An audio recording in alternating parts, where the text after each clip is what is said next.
When my 8-year-old daughter called me sobbing from my sister's house, saying, "Mommy, there's something in Aunt Darlene's closet with your face on it," I thought she was having a nightmare.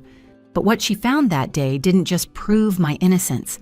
It revealed a betrayal so calculated that even the judge who'd condemned me 2 years earlier couldn't believe what he was seeing in his courtroom. My name is Suzanne Holbrook, and until 3 years ago, I thought I understood what family meant. I was 38, working as a dental hygienist at a pediatric practice in Nashville, married to Patrick for 12 years. We had 2 beautiful children, Trevor, who was 10, quiet and thoughtful like his father, and Gracie, 8, who had my stubborn streak and wouldn't let anyone tell her the sky wasn't purple if she decided it was. Patrick worked as a regional manager for Fifth Third Bank, and we lived in one of those suburbs where people actually knew their neighbors' names and kids still rode bikes until the streetlights came on. My sister Darlene was 3 years younger than me, single after a messy divorce, and working as a real estate agent in the same area. Growing up, we'd been inseparable. She was my maid of honor, the first person I called when I found out I was pregnant both times, and the aunt who never missed a soccer game or school play. When her marriage fell apart, she spent more time at our house than her own apartment. Sunday dinners, holiday mornings, random Tuesday nights, when she'd show up with wine and Cherry Garcia ice cream because she'd had a bad day showing houses. Patrick used to joke that he'd married both of us. "The Brennan sisters," he'd say, watching Darlene and me cooking together in the kitchen while he played with the kids. "Buy one, get one free." We'd all laugh, and Darlene would throw a dish towel at him, and everything felt exactly the way family should feel. The morning everything started to unravel began like any other October day. I was packing for a continuing education conference in Memphis that our practice required all hygienists to attend. New pediatric sedation protocols that the state was mandating. 2 days of PowerPoints and bad conference room coffee, but Dr. Brennan was paying for everything, including a decent hotel downtown. Patrick was scrambling eggs while Trevor complained about his math homework, and Gracie insisted she needed a new costume for Halloween because Emma Rodriguez had the exact same witch outfit. Normal morning chaos. Beautiful, ordinary chaos that I'd give anything to have back. "You sure you'll be okay with them for 2 days?" I asked Patrick, zipping my overnight bag. "Please," he said, flipping an egg with unnecessary flair. "We'll have pizza both nights and probably forget to brush teeth. It'll be anarchy." "Mom, Dad doesn't know how to make my ponytail right," Gracie protested through a mouthful of toast. "Aunt Darlene will help," I said, kissing the top of her head. "She's coming over after work both days." Darlene had insisted on helping when she heard about the conference. She'd shown up the night before with a casserole for Patrick to reheat and a list of the kids' activities. "You work so hard, Suze," she'd said, organizing my kitchen like she lived there. "Go learn about teeth or whatever. We've got everything handled here." Trevor looked up from his homework. "Why can't we just stay with Mrs. Patterson?" "Because Aunt Darlene wants to spend time with you," Patrick said, ruffling Trevor's hair. "Plus, she actually knows how to help with math." "I heard that," I called out, and Patrick grinned at me, that same crooked smile that had made me say yes to a second date 13 years ago. Darlene arrived just as I was loading my bag into the car. She was wearing one of her professional blazers, hair perfect as always, but there was something in her expression I couldn't quite read. Later, I'd replay that moment 1,000 times, wondering if I'd seen what I thought I saw or if my mind was just trying to make sense of the chaos that followed. "Drive safe," she said, hugging me tight. Tighter than usual. "Don't worry about anything here. I've got Patrick and the kids covered." "It's just 2 days," I laughed, pulling back. "I'm not going to Europe." She smiled, but it didn't reach her eyes. "Still, you never know what could happen in 2 days." She was right. I didn't know. I didn't know that while I sat in a conference room learning about pediatric anesthesia, my sister was putting on a blonde wig she'd bought to match my hair exactly. I didn't know she was wearing the dental office uniform she'd stolen from my car. I didn't know she was executing a plan she'd been perfecting for months, maybe years, to steal the life she believed should have been hers. 2 days. That's all it took for my sister to destroy everything I'd built. And 2 years later, all it took was one brave little girl looking for a Halloween costume to uncover the truth. 2 years before that phone call that would change everything, I genuinely believed I was living the life I'd always dreamed of. Our house on Maple Grove Drive wasn't the biggest in the neighborhood, but it was ours. 4 bedrooms, 2.5 baths, and a kitchen with the granite countertops I'd saved for 3 years to afford. Patrick had hung a tire swing from the old oak in the backyard, and every evening after dinner, I could hear Gracie's laughter floating through the windows while Trevor pushed her higher and higher. I worked 3 days a week at Bright Smiles Pediatric Dentistry, a schedule that let me be room mother for Gracie's 2nd grade class and never miss Trevor's chess club tournaments. Dr. Brennan was understanding about family emergencies, and my co-workers had become genuine friends. We'd grab lunch at the sandwich shop next door, complaining about difficult parents and comparing notes about our kids. Patrick and I had found our rhythm. After 12 years, he'd leave for the bank at 7 sharp, coffee in his travel mug, kissing me goodbye even if I was still half asleep. He'd text me terrible dad jokes during his lunch break, and I'd respond with eye-roll emojis that secretly made me smile. Friday nights were for family movies, Saturdays for youth sports and errands, Sundays for church and dinner with extended family. Darlene had been divorced for about 18 months by then, and she'd taken it hard. Her ex-husband Craig had left her for his CrossFit instructor, a 24-year-old named Brittany who posted motivational quotes on Instagram. The whole thing was such a cliche it would have been funny if it hadn't broken my sister's heart. "I gave him 7 years," Darlene said one night, drinking wine in my kitchen while Patrick helped the kids with homework upstairs. "I supported him through law school, worked doubles to pay our rent, and the minute he makes partner, he trades me in for a newer model." "Craig's an idiot," I said, refilling her glass. "You're better off without him." She stared at me for a long moment. "You really believe that, don't you? That people get what they deserve?" "I believe you deserve better than Craig," I said firmly. She started spending more time with us after that. At first, it was just Sunday dinners. Then she'd drop by during the week with takeout, saying she'd ordered too much. She became the fun aunt who'd slip the kids $5 bills and let them stay up past bedtime when she babysat. Patrick appreciated the help, especially when bank audits had him working late. "Your sister's great," he'd say. "Kids are lucky to have her." The week before the Memphis conference was particularly hectic. Trevor had a science project due, something about volcanic rocks that required 3 trips to the craft store. Gracie had decided she wanted to quit ballet and take up karate instead, which meant returning costumes and finding a dojo that had openings. Patrick was dealing with a difficult commercial loan that had him stress eating antacids like candy. "I could skip the conference," I offered Wednesday night, watching Patrick struggle with Trevor's project while simultaneously trying to answer work emails. "Absolutely not," he said. "It's required for your license renewal, right?" "Technically, yes, but Dr. Brennan would understand if—" "Suzanne." He looked up from the papier-mâché volcano that was definitely not going to erupt properly. "Go to the conference. Learn whatever they're teaching about sedation protocols. We'll survive 2 days." Darlene appeared at our door Thursday evening with a pot roast and mashed potatoes. "Figured you could use one less thing to worry about before your trip," she said, breezing into the kitchen like she owned it. "You're a lifesaver," I said, genuinely grateful. "I haven't even started packing." "Go pack," she ordered, shooing me upstairs. "I'll feed the kids and clean up." From my bedroom, I could hear her downstairs, laughing with Trevor about something his teacher had said, helping Gracie practice her spelling words. It sounded so normal, so perfectly ordinary. Patrick came up to find me folding clothes into my overnight bag. "Darlene's really stepping up," he said, loosening his tie. "Maybe this divorce was a wake-up call for her. She seems more focused lately." "She's always been good with the kids," I agreed, tucking my phone charger into the side pocket. He wrapped his arms around me from behind. 2 days. Think you can survive without us?" I leaned back against him. "The question is whether you can survive without me. Gracie has a play date Saturday afternoon, and Trevor needs to finish that volcano." "Darlene will help," he murmured into my hair. "She always does." Looking back, the signs were all there. The way she'd memorized our routines, how she knew exactly where everything was in our house.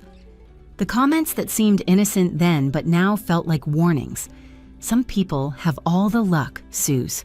Or, "Patrick really is one of the good ones." Or my personal favorite, said while wearing my apron and serving my family dinner. "I could get used to this. We just thought she was healing, finding comfort in family. We never imagined she was rehearsing for the role of my life. I returned from Memphis on Saturday afternoon, exhausted from 2 days of medical presentations, but satisfied I'd completed my certification requirements. The conference had been typical medical education fare: PowerPoint slides about dosage calculations, breakout sessions on anxiety management for pediatric patients, and networking lunches where everyone compared horror stories about difficult parents. I'd even bought the kids souvenir t-shirts from Beale Street, and Patrick a bottle of barbecue sauce he liked from a restaurant near the hotel. The first sign something was wrong was Patrick's car missing from the driveway. The second was Darlene's BMW parked in his spot. The third was the silence when I opened the front door. No kids rushing to greet me, no TV sounds, no normal Saturday afternoon chaos. Darlene sat in my living room, in my chair, holding a manila envelope. Her face was streaked with tears, but her makeup remained perfect. That should have been my first clue that this was a performance. "Suze," she said, standing slowly, "thank God you're home. We need to talk. Where are Patrick and the kids?" I set down my bag, something cold settling in my stomach. "I sent them to the park. They didn't need to see this." She held out the envelope like it was contaminated. "I'm so sorry. I didn't want to be the one to show you. But Patrick deserves to know the truth." Inside were 6 photographs. The first showed a woman who looked like me at Romano's, an upscale restaurant downtown, leaning across a table toward a dark-haired man I'd never seen before. The second showed the same couple walking close together outside the restaurant. These, third through fifth, were progressively more intimate, holding hands, embracing, entering a room at the Riverside Inn. The sixth showed them kissing in the doorway. The woman had my hair, my build, was wearing a jacket similar to mine, but her face was always partially turned away or obscured. The timestamp showed Thursday night when I'd been at the conference welcome dinner with 40 other dental professionals. "These aren't real," I said immediately. "Darlene, you know I was in Memphis. I called you and Patrick from the hotel Thursday night." "You called from a phone," she said quietly. "That doesn't mean you were there." "What are you talking about? The conference has attendance records, my room key data, credit card receipts." She pulled out another piece of paper. "You mean like this receipt from Romano's? Paid with cash, but the waiter remembered you. Said you were quite memorable, actually. Couldn't keep your hands off your date." Patrick came home 20 minutes later with the kids. Darlene had called him, told him he needed to come back immediately. The look on his face when he walked in told me she'd already poisoned him against me.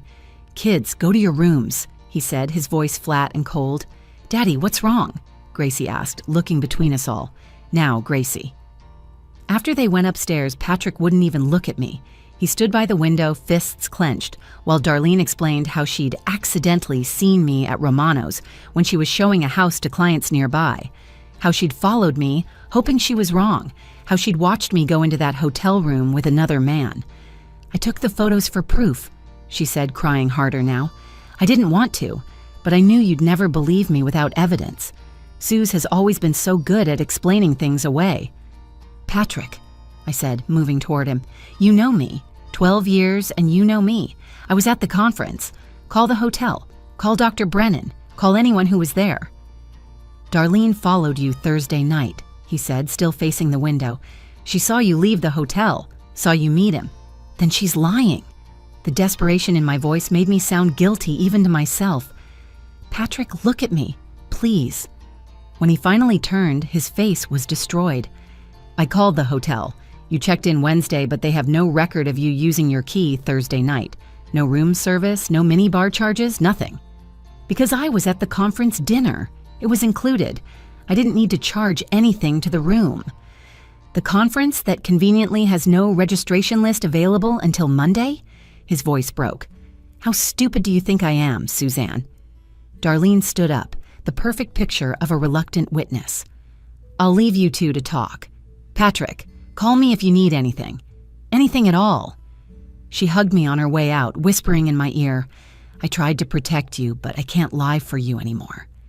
The divorce papers were filed the following Monday.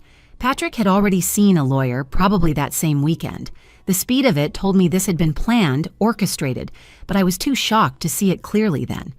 In court, Darlene was the star witness. She cried through her entire testimony, painting herself as the loving sister forced to reveal an ugly truth. The photos, her eyewitness account, the receipt she'd somehow produced, my inability to immediately prove my whereabouts that Thursday night, it all built a case I couldn't demolish fast enough. Judge Morrison barely looked at me as he read his decision. Primary custody to Patrick. The house to Patrick. 70% of our savings to Patrick. To me, supervised visitation every other weekend and a reputation in ruins.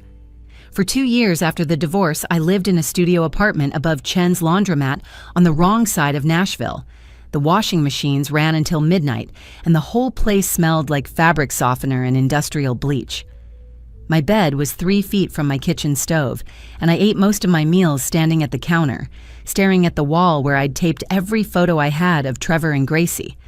I'd taken double shifts at Bright Smiles, working 5 days a week instead of 3, volunteering for Saturdays when other hygienists wanted off. Dr. Brennan never asked questions, but sometimes I'd catch him looking at me with this mixture of pity and confusion. The scandal had rippled through our small professional community. I was the woman who'd cheated on her perfect husband, destroyed her perfect family, and somehow still showed up to clean teeth with a smile. Every penny I saved went to lawyer fees. My third attorney, Ms. Thurgood, was the first one who actually listened when I insisted on my innocence. She was a former prosecutor who'd switched to family law after her own messy divorce, and she had the kind of sharp edges that come from learning not to trust anyone's surface story. "The problem is the photos," she said during our first meeting. "Darlene's testimony is compelling, but it's the physical evidence that damned you. We need to prove they're fake." I've tried. The metadata seems authentic. The restaurant confirmed someone who looked like me was there. Then we need to find who that someone was. Patrick had been more than generous with my visitation. I'll give him that. Every other weekend became every weekend, then Wednesday dinners too. But always supervised, always stiff, always with this wall between us that used to be a marriage. The worst part was watching Darlene slide into my place like she'd been waiting for it. She moved into a house 2 streets over from Patrick. She picked up the kids from school when he worked late. She was at every soccer game, every school play, sitting where I used to sit. Keith, Patrick's business partner, started dating her 6 months after the divorce. They made a neat little foursome, Patrick and Keith discussing bank business while Darlene played mom to my children. Trevor had grown quieter over the 2 years. He'd gone from a chatty 10-year-old to an almost silent 12-year-old who answered my questions in single syllables. But sometimes I'd catch him looking at me with this expression I couldn't read, like he was trying to solve a puzzle. Gracie remained fiercely loyal. At 8, she'd appointed herself my defender. "Aunt Darlene says we should call her Aunt Mom now," she told me one Saturday, her face scrunched in disgust. I said I'd rather eat worms. "You can't talk to your aunt that way, baby." "She's not my mom," Gracie said firmly. "You are. And I don't care what anybody says. You didn't do the bad thing." October arrived with its perfect Tennessee weather and Halloween decorations. Gracie had been obsessing about her costume for weeks, changing her mind daily. A witch, a superhero, a zombie cheerleader. Patrick had texted that she'd finally decided on being a detective, which seemed ironically appropriate. That Saturday was supposed to be Patrick's weekend, but he'd been called into an emergency at the bank. Something about a system crash that needed all hands. Darlene had volunteered to watch the kids at her house. I dropped them off that morning, Gracie bouncing with excitement about finding the perfect detective costume in Darlene's collection of Halloween supplies she kept in her spare room closet. I was cleaning my apartment when my phone rang at 2:47 p.m. Gracie's name on the screen made me smile until I heard her sobbing. Mommy, you have to listen." "Baby, what's wrong? Are you hurt?" "I'm in Aunt Darlene's room, in her closet. I was looking for the costume box and I found something else." "Gracie, you shouldn't be in your aunt's room without permission." "Mommy, please just listen." Her voice was desperate, scared. "There's a box hidden behind her shoes. It has pictures, but they're weird. It's you, but not you, and there's other stuff." My heart stopped. "What kind of other stuff?" "A wig that looks like your hair, and your old uniform from the tooth place, the one with your name on it, and receipts and a book." Gracie, baby, listen very carefully. Where is Aunt Darlene right now? She went to the grocery store. Trevor's playing Xbox downstairs. Mommy, the book says mean things about you, about taking Daddy away. I stood up, my mind racing. Can you use Aunt Darlene's tablet, the one she lets you play games on? Yes. I need you to take pictures of everything, every single thing in that box. The wig, the uniform, the receipts, and especially the book, every page of the book. Can you do that? Like a real detective? Exactly like a real detective. But Gracie, if you hear Aunt Darlene come home, you put everything back exactly how you found it and get out of her room. Promise me. I promise. Mommy, are you in trouble? No, baby, I think you just solved a very big case. The emergency hearing was scheduled for the following Thursday at 9 a.m. Ms. Thurgood had worked 18-hour days preparing, and when she walked into that courtroom, she moved like a predator who'd already tasted blood. She'd subpoenaed everyone. Darlene, Patrick, the restaurant staff, even the escort service she'd tracked down through the receipts Gracie had photographed. Judge Morrison, the same man who'd destroyed me 2 years ago, looked older, more tired. He reviewed the preliminary evidence with raised eyebrows that climbed higher with each page. Ms. Thurgood, he said, these are serious allegations you're making. Your Honor, we're prepared to prove that Darlene Cray orchestrated an elaborate fraud to destroy her sister's marriage and steal her life. We have documentary evidence, financial records, and witnesses. Darlene sat at the respondent's table in a conservative Navy suit, looking every inch the concerned aunt. Patrick sat behind her, his face unreadable. He hadn't spoken to me since I'd filed the emergency motion, but I'd seen him staring at the evidence list with growing horror. Ms. Thurgood started with the journal. Gracie had photographed all 43 pages of what Darlene had titled Operation Sister Swap. The entries went back 3 years before her own divorce, before the conference, back to a Christmas dinner where she'd written, "Watched P help S with dishes. Should be me, will be me." June 15th. Ms. Thurgood read aloud, found S's work uniform in her car. She thinks she lost it at the cleaners. Perfect for phase 2. September 2nd. Located Brianna through Backpage. Similar height and build to S wig ordered from theatrical supplier matches. S's hair perfectly. Practice run scheduled. October 10th. Conference confirmed for October 12th, 14. P will be overwhelmed with kids. I'll be the hero. Begin final phase. Darlene's lawyer objected repeatedly, but Judge Morrison overruled each time, his face growing darker with every passage read.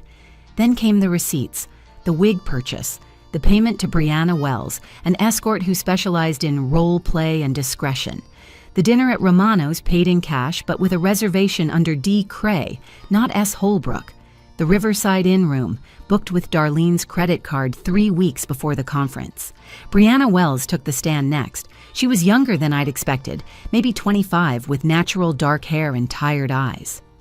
Ms. Wells, Ms. Thurgood began, do you recognize the defendant, Darlene Cray?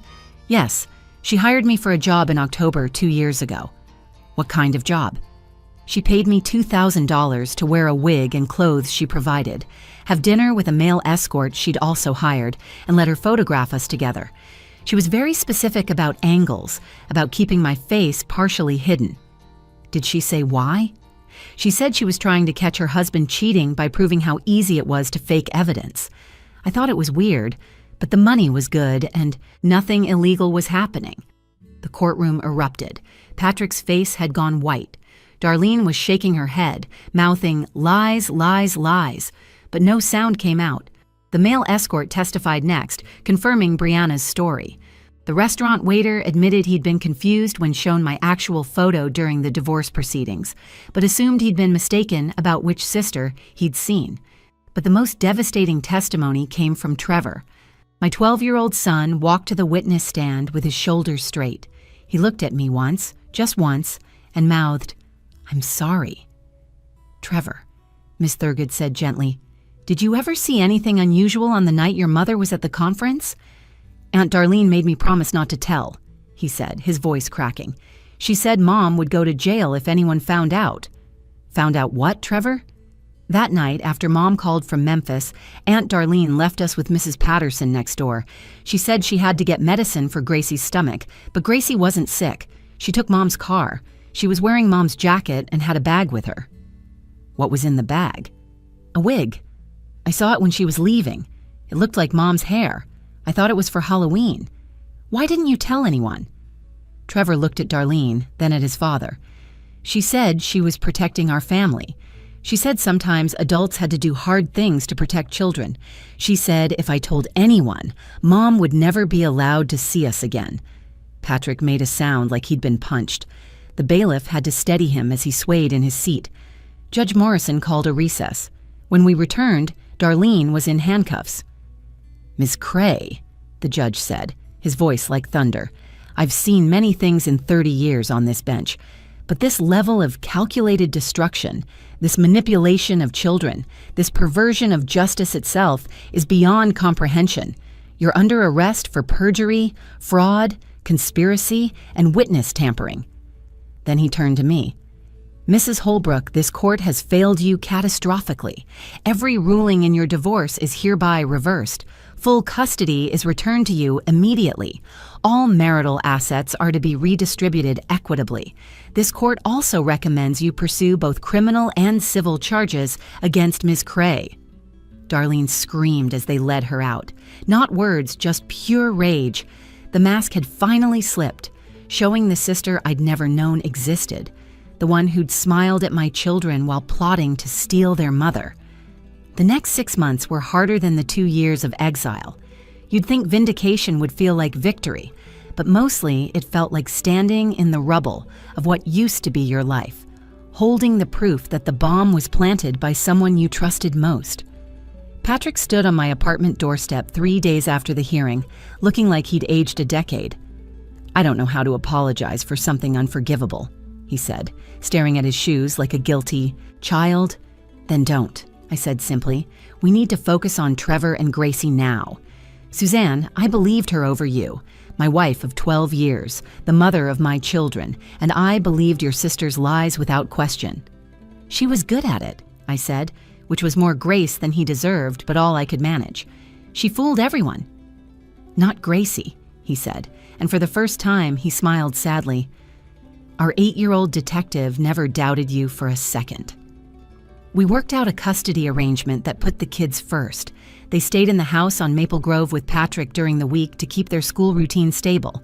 I got them weekends and Wednesday dinners, but now it was real time, unsupervised, unmonitored. Just a mom and her kids, rebuilding. The first weekend they stayed over, Gracie brought her detective costume. "I solved a real case, Mom," she said proudly. "Maybe I should be a detective instead of a dentist." "You saved me, baby girl," I told her, holding her tight. "You saved us all." Trevor was quieter about his healing. For weeks he'd barely speak, crushed under the weight of the secret he'd carried. One night, making spaghetti in my tiny kitchen, he finally broke. "I should have told someone," he said, not looking up from the garlic bread he was buttering. "I knew something was wrong, the way Aunt Darlene smiled when she put on that wig, like she'd won something. I should have told." "You were 10 years old," I said firmly. "An adult you trusted manipulated you. This wasn't your fault." "I let you down." "Never. You told the truth when it mattered most. That took incredible courage." He hugged me then. This 12-year-old who was nearly my height and cried like he hadn't since he was tiny. Darlene got 18 months in prison and 3 years probation. The civil lawsuit settled out of court for enough money to buy me a real house. Not fancy, but mine, with separate bedrooms for each kid and a kitchen where we could all cook together. She lost her real estate license, her reputation, and every friend who learned the truth. Last I heard, she was living with our cousin Marla in Arizona, still claiming she'd been framed, that I'd somehow orchestrated my own downfall to gain sympathy. Our mother, who'd been living in Florida during all of this, flew up for the sentencing. She sat behind me in court, gripping my hand as Darlene was led away in shackles. "I should have seen it," Mom whispered. "The jealousy was always there, even as children. You had better grades, more friends, got married first. I thought she'd outgrown it." "Nobody could have predicted this, Mom." A mother should know when one child wants to destroy another. But that's the thing about family betrayal. It works because you never see it coming from someone who shares your memories, your history, your blood. Patrick and I never reconciled romantically. That trust was too shattered, that foundation too destroyed. But we learned to co-parent, with respect and even moments of warmth. He came to my housewarming party, helped hang pictures while the kids ran through empty rooms. He dated occasionally, but never seriously, always choosing the kids over potential relationships. I learned what it costs to not trust the right person, he told me once, watching Trevor teach Gracie chess in my backyard. Keith never spoke to Darlene again after learning the truth. He formally apologized to me, looking physically sick when he realized he'd been dating a woman capable of such deception. 6 months after Darlene's conviction, I stood in my new kitchen making Sunday dinner. Trevor was setting the table, complaining about algebra homework. Gracie was practicing karate moves in the living room, occasionally yelling, "Hi-ya!" loud enough to shake the windows. Patrick had texted asking if he could bring dessert. "Tell Dad we have ice cream," I called to Trevor. "Mom makes the best sundaes now," Gracie announced, executing a particularly aggressive kick. This wasn't the life I'd planned. It wasn't the family portrait we'd once been, but it was real, built on truth instead of pretense, stronger for having survived the worst betrayal imaginable. My phone buzzed with a notification from the prison email system, Darlene requesting visitation again. I deleted it without reading, just like the previous 5. Some people earn forgiveness, others earn boundaries, and sometimes the most important lesson is learning the difference. Trevor looked up from his phone. "Dad says he's bringing hot fudge too." "Of course he is," I laughed, and for the first time in 3 years, it felt real. Trust takes years to build, seconds to break, and forever to repair. But what Gracie taught me that October afternoon, crying in her aunt's closet, was that truth has a way of surfacing. Sometimes it just takes a brave little girl looking for a Halloween costume to bring it into the light. Thank you for watching this story. If it touched you, please hit that like button and share it with someone who needs to hear that truth always finds a way. Comment below if you've ever had a family betrayal or if you've had someone believe in you when no one else would. And don't forget to subscribe to our channel for more incredible true stories. Until next time, remember that sometimes the smallest voices reveal the biggest truths.